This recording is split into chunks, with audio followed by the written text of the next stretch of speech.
अगर आपको बहुत कम समय में एक बहुत अच्छा लीडर बनना है तो इस चैनल को सब्सक्राइब कर लो, क्योंकि यहाँ पर हम सारे बड़े बड़े लीडर्स को समझने की कोशिश करते हैं. हाँ. So an interesting counter question for you. Who made Apple what it is today? Tim Cook or Steve Jobs? Both. Why? Because supply नहीं होता तो Tim Cook. I'll give you an interesting insight.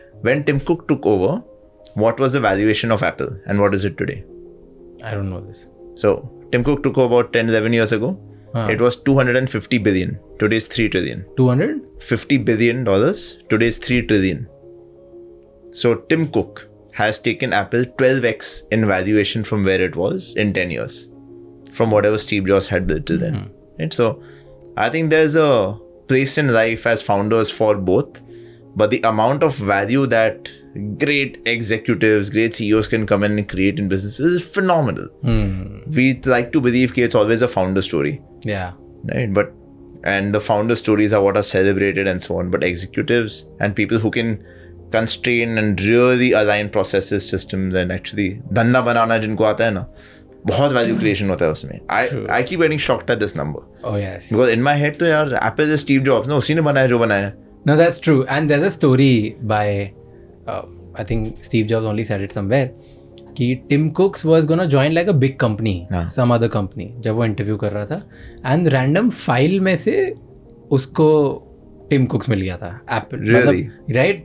एक file थी जिसमें सारे लोगों ने apply किया था जिनमें करा था. So this was not supposed to happen. Steve Jobs just found it randomly file. और देखा, और उसमें कोई एक था कि पहले वो बहुत बड़ी कंपनी में काम करता था, अच्छी बड़ी जॉब को, उसको छोड़ के उसने कोई छोटी कंपनी ज्वाइन कर ली थी, टिम कुक्स ने. तो Steve jobs found it very fascinating, because जब उन लोगों को, जब उनका ऑप्स हेड चाहिए था तो ऑपरेशंस के लिए कोई चलाने वाला बंदा चाहिए था. दे वर लुकिंग कि हम HP के लेके आते हैं, IBM का लेके जाते हैं, माइक्रोसॉफ्ट का लेके, सारे ऐसे पेडिग्री वाले. एक इंसान था जिसके उसने एक बड़ी कंपनी छोड़ के छोटी में चले गया था. तो Steve jobs called him, like why did you do this from this? तो इतनी बड़ी कंफर्टेबल जॉब, बढ़िया, तेरी ग्रोथ तो ज़्यादा होती छोटे में क्योंकि. लाइक एंड ही सेड कि बड़ी कंपनी में तो कोई भी सक्सीड कर जाता है. I wanted to succeed in a small company and make it big. This is a good criteria. That's it. बहुत बढ़िया. He just said it. Steve Jobs said कि at that moment I knew that I want to hire him. And see what he's done. And of course then. And he became the backbone of everything. Yeah. He started service centers. He started bringing that thing iPhone के बाद कि भाई तुम Apple change करा दो कभी भी 1-2 साल में, 3 साल में. All of that जिसकी वजह आज Apple की हम बात करते हैं. All of that. AirPods launch.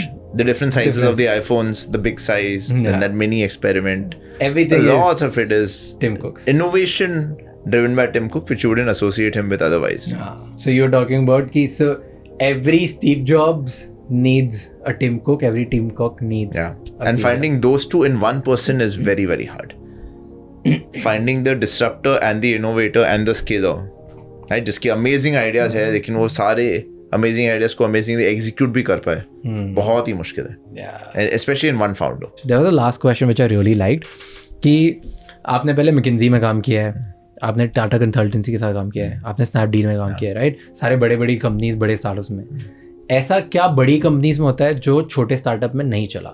आपने आपके इस जर्नी में क्या देखा कि बड़ी कंपनीज में तो चलता था, छोटी कंपनीज में नहीं चलता? I'll give you an interesting example.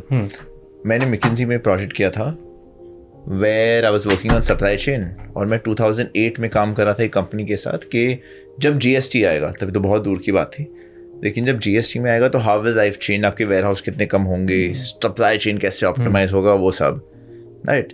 और मुझे लगा कि मुझे FMCG आता है क्योंकि मैंने इतना सारा काम किया. मैंने 7 साल McKinsey में FMCG पे काम किया था, सब बड़ी कंपनीज के साथ.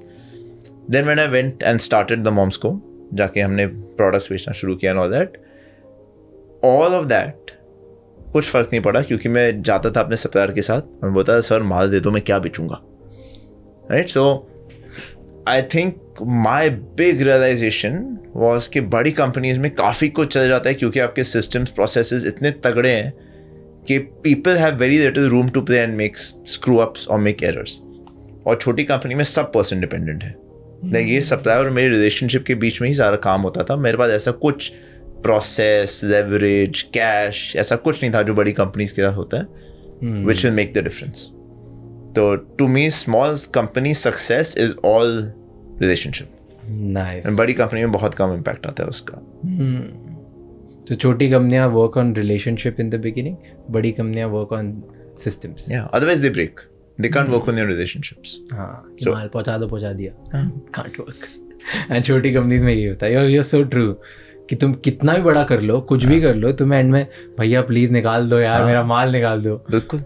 You always get back to that thing, and then it's all relationships. हाँ, और बड़ी कंपनी में वही सेम मैन्युफैक्चर कर नहीं सकता, क्योंकि उसको पता है कि अगर 21st मेरी डेट है डिस्पैच की, जो 21st डेट है, नहीं तो ये 100 करोड़ का धंधा बंद है. हाँ, बिल्कुल.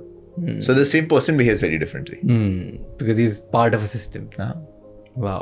So you set your own system early on with your manufacturers कि नहीं, वो नहीं हो सकता. You keep building it. So with our manufacturers, हमने शुरू किया था ये पूरा relationship based.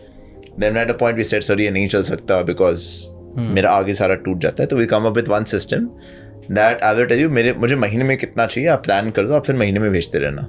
And so then we moved to that system. Then when we got better, we moved to a weekly system. Saying again, मेरी inventory काफ़ी अटकी हुई है, हर वीक मैं आपको बता दूंगा मुझे क्या भेजनी है, आप भेज देना. Then we went to a stage where जब significant scale up हो रहा था, we used to sit in the factory and do the batch manufacturing process with them. कि आपका ये बैच में ये बनेगा, ये बैच में ये बनेगा, ये बैच ये बनेगा, 3 बैच बनेंगे दिन के, तो आप मुझे ये भेजोगे. So we went from being completely no oversight to fully almost running the plant along with them side by side. Interesting. Wow. Completely running the plant side by side with them. Yeah, because they were happy because they said जितना output बढ़ेगा उनका revenue बढ़ेगा. yeah. So they're very happy. We are so that relationship grew, like that company grew 5x with us, that one plant. Thank you so much for watching this episode till the end. For more such clips, please subscribe to Raj Shamani Clips channel, because here we get India's top leaders to help you become a better leader for tomorrow.